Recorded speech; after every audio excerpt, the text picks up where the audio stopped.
Alright, so I wanted to show you multiplying radicals only because it's so easy, and after you learn how to simplify radicals, last week I thought it'd be a really great way for you to learn multiplying radicals. So actually right here I have the square root of 48. So can you please find the simplified version of the square root of 48 and put it in the blank provided? Okay, so hopefully what you got, the largest perfect square that goes into 48 is 16 times 3. Now what I can do is I could separate those. It's really the same thing as the square root of 16 times the square root of 3.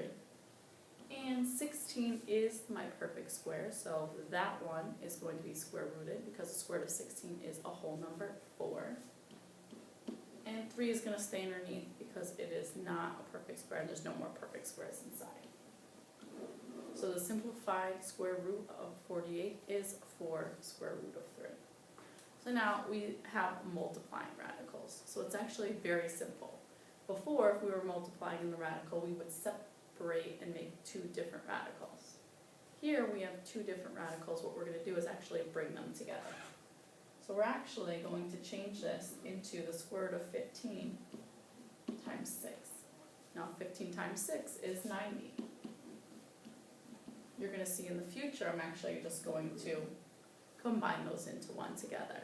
So once you combine your radicals, it still has to be simplified. You are never done until you simplify your radicals. What's the largest perfect square to go into 90?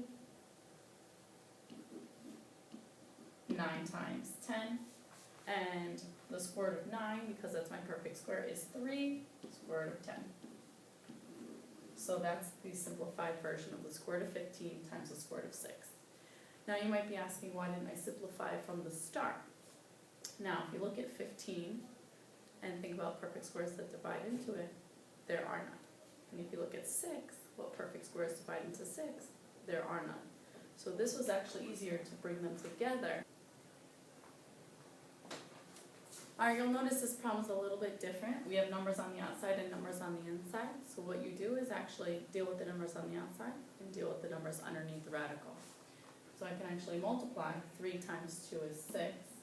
And I can multiply what's underneath. And you'll see before I separate, put it together in one, now I'm just going to multiply it and put it in underneath. So what you do from here is simplify the radical. Now what I'm going to do is I'm going to check this one for homework, so make sure you write this one down on a piece of paper. Alright, next. Variables underneath. So we need to use our exponent rules. Remember that exponent quiz we had, adding, subtracting, powers with multiplying and dividing? We're going to need that. So what we want to do here, I'm actually going to start with 4 and 5, so if you guys want to write these down so you can finish them later.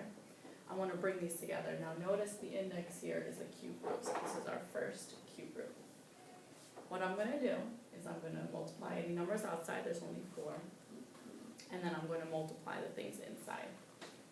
3 times 9 is 27, and here's where I need my exponent rules. I have m and m to the 4th.